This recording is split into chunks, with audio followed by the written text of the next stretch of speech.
Hello, my name is Hamid. Today I will show you this Frigidare wall oven, how to use it. When you get your brand new wall oven, after the installation, you will have the user manual and the registration card inside of the oven. That looks like this. The model and serial number is always on this registration card. That looks like this. What you can do is when you remove these, the first thing you want to do is write in your model number on your user manual, because user manual is one of the parts here that customer would always keep it in their drawer, or they will always keep it. They may lose this one. The model and serial number is located right here. Right there, the model and serial number. What you can do is when you open your oven, you get this user manual. The first thing you want to do is write in your model number. On a long time ago, when they send you this user manual, they would have the model number written down somewhere, but on these new models, they don't do that. So just write in your model number. And to get the proper correct model number, please always get it from the oven itself, which is located right there, or it could be here. And if it's not there, you can always look up there under the control panel. Write it down and keep it safe there. After that, of course, you're going to peel off all the coating here, or you have the paper. You're going to remove all of that, make it look clean, and then after that you can use your oven.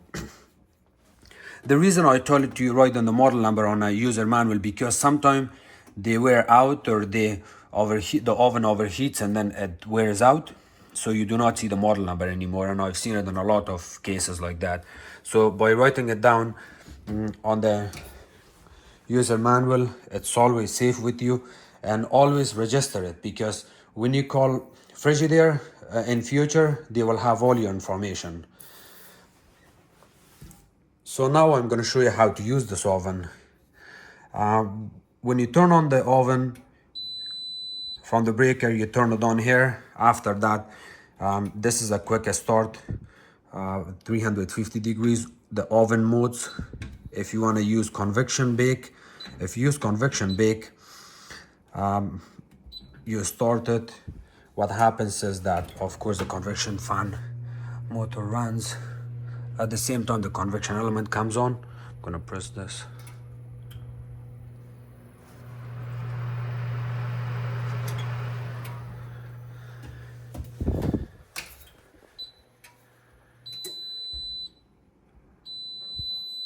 These are all the oven modes here. So this is your bake. If you run your bake and you do not want the fan to come on inside, just a regular bake, normal baking, 350.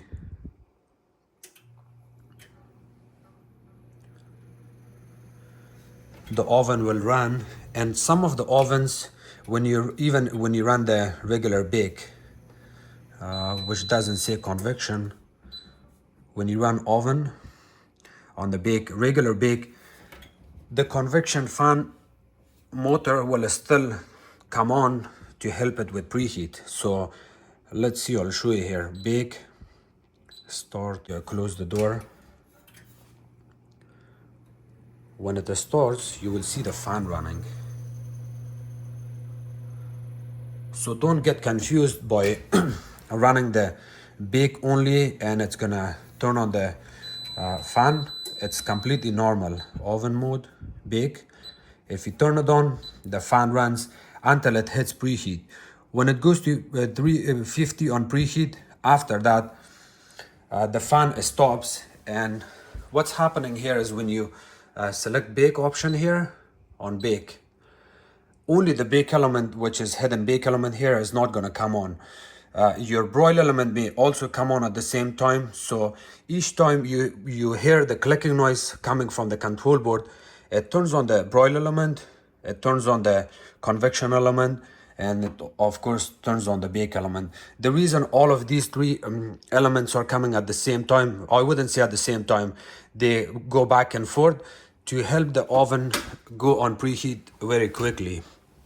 Once it hits the 350, only the bake element, which is here, only the bake element would come on, and that's all. The fan is not going to run, the convection element will not run, and the broil element, which is this one, this will also stop. Nothing will work except the bake element alone. So this was the option here, oven mode. Keep warm. If you want your food to be warm, it uses about 170 degrees and it keeps it warm.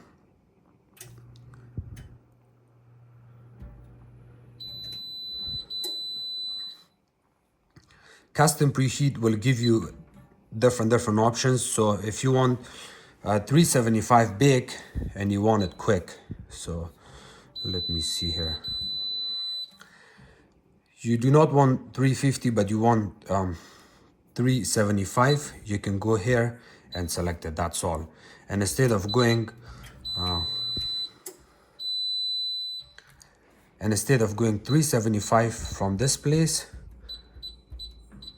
or pressing on it to get 375, it's a lot of work. What you can do is just go on the custom preheat, select 350 and then select start. Custom temperature, you can even have your own custom temperature. So you want 345 start, you can select it from there. Anytime you turn on your oven, it will give you a quick start 350. So if you want your oven to go on preheat quickly, you turn it on and then it's right there. Just press start and wait for it.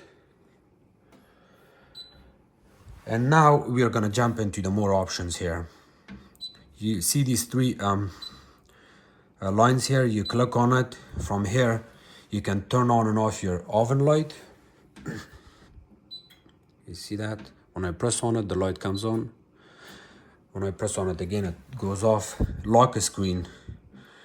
You can only lock the oven when it's not running. So if you have kids and you wanna lock the oven, what you can do is press and hold it for 3 seconds. So the door is gonna lock and then the oven will stay locked. It's like a child lock. It's unlocking. You see this, it's locking. You see this lock? Here you go, it's locked now. Nobody can open it. See, nothing works. So if you have kids, use this option. To unlock it,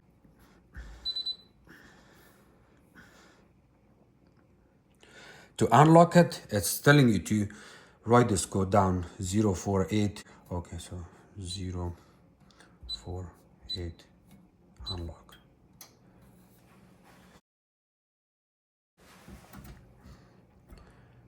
Within 5 seconds, the door will unlock and then you would be able to use your oven after that. See, it says unlocking. Here, the oven is open now. And clock. You can set your clock from here. So set clock. It's 11:45. If it's AM or PM, you can use it. Select from here, 11:45 AM, and that's all. Okay, let's go back again here. Energy saving mode. The oven controls a factory preset 12 hours energy saving. You can turn this on and off from here. We don't need this. General setting. On the general setting, you will be able to select your temperature if you want Fahrenheit or Celsius. Celsius, select it. It's on Celsius now. General setting again. You want it in Fahrenheit. Select on Fahrenheit and close this. You're on Fahrenheit. General setting. level if you want the beep noise to be louder.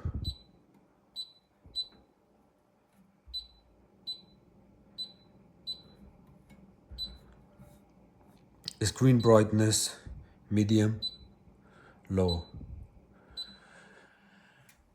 I leave it on high. I prefer to have the brightness on high. The language, you can select English, French, Canadian, Spanish. These, you only have 3 options here, so you might as well keep it on English. And on the favorite, you can select your quick start, 350. You can make your own favorite temperature by going on this oven quick start. So if you want to turn on your oven and you do not want 350, you can always change this for 375. So 375, save. And anytime you turn on your oven, see, I'm gonna turn it off. Anytime you turn it on, it's gonna go straight to 375, not 350. So most of the customers would prefer 350 when they start the oven. If you want to come from outside and you want to cook something, you come here, turn on your oven. It's set for 375, but you can always make this 350. Favorite quick start would be 350.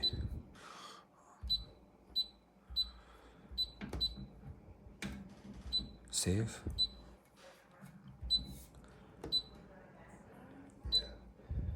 Temperature options, you have 325, 375, 400. You can always change these. I prefer having all of these temperatures on my favorite, which is custom preheat. See all of these. If you ever wanted to change the 400 to 450, what you can do is always come here on your favorite temperature. So this oven temperature, and instead of 400, you want 450. Save. And now, when you go on your custom temperature, let me see here. It's 450.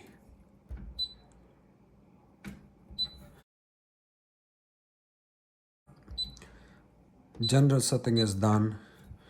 Cooking tips. If you want the cooking tips to be on here, you can always keep it on, otherwise you can turn it off. So let's go back here. This was the favorite. Oven temperature calibration. This is very important. Oven temperature calibration is if your oven is brand new and you're not happy with the temperature. I see this in a lot of houses. The customers are complaining that it takes too long to heat the food inside, or it takes too long to hit the temperature. When I go in customer houses and I see the oven, there's nothing wrong with it, but the customers are still complaining that it's taking too long to get to the right temperature. What I can do is, or if the customer is complaining it's not cooking properly, so I go here on the oven temperature calibration and I increase it to 20 degrees. You can go up to 35 degrees, or if your oven is overheating all the time, or it's heating more than expected, what you can do is you can always go up to 35 degrees lower and then save it. You can still use your oven on 350, but in reality you would be under 350. And the same thing, if your oven is not heating properly or faster, you go on calibration and calibrate it to 35 degrees. That increases the oven actual temperature to 35 degrees Fahrenheit. That's extra. I do not want to play around with this unless I hear a complaint from my customer that it's not working the way it's supposed to. I'll keep it at 0. The next part here is our Sabbath mode. If you want to turn on your Sabbath mode, scroll to the bottom to set Sabbath mode. all modes and settings for Sabbath mode are cancelled when Sabbath mode ends to the turn off. Press. So let's set it. Would you like to add delay start? Choose a delay start time of 1 hour or less. From here you can turn it on. This is the delay time you can select if you want to go with Sabbath mode.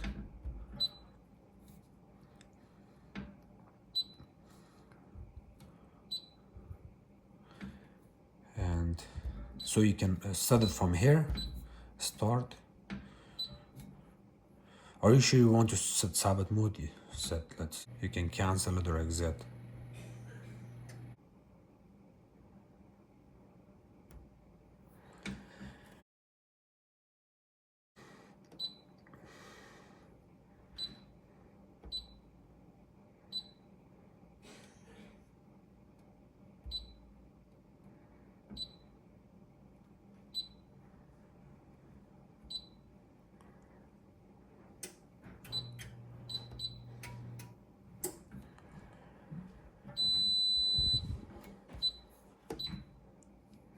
The last part is the factory reset. If your oven is not working the way you expected, what you can do is you can always go factory reset. Or if your oven is giving you some error codes, or it's overheating, or if it's not working properly, you can always go to factory reset and then next reset. And then after that you can turn on your oven again and it's like brand new oven. And the last part here is about this appliance. It will show you the version and software on this. This is the version and software. And if you need help with your oven, you want to call a technician, you can always go here about this appliance maintenance support. Call this number 1-800-374-4432. You can get a hold of Frigidare and they can send their own technician to help you if you ever have any problem with the oven. Yeah, I completely yeah I completely forgot to mention the self-clean option on this oven. When you go on oven modes, the self-clean option is here. It will give you the option of 2 hours self-clean, 3 hours, 4 hours. If you want to use your self-clean for 3 hours, select it, press timer to begin cleaning. Here the door is gonna lock. The door is gonna lock, it's gonna take about 5 seconds. After that the self-clean will start working, and then after 3 hours, if you selected 3 hours, it will run for 3 hours, clean everything from inside of the oven, and then after that it will complete its cycle. I do not recommend using the self-clean on these units at all. First of all, I've seen a lot of complaints with my customers. The discoloration on their cabinets. You see this beautiful cabinet, they will have discoloration here. It will overheat everything inside of the oven, which is a very bad option here. I do not recommend using self-clean because you see this temperature sensor. It causes damage to the temperature sensor. It overheats your broil element. The bake element gets overheated on this unit. The convection fan motor, which is located right there, will overheat and seize over time. So self-clean is good and it's also bad at the same time. And instead of using self-clean, I would just use Easy Off oven cleaner spray, and that will do the job. Also, when you turn on the oven for the next half an hour, it's gonna smell a little bit. You will have burning and chemical smell, which is all from the oven cavity. That's completely normal. Don't get panic. Thank you. Thank you so much for watching my videos. If you guys have any questions, please comment below. Don't forget to subscribe to my channel, like my videos, and share it with others. You can also follow me on Facebook. It's called Hamid Appliances Repair. Thank you.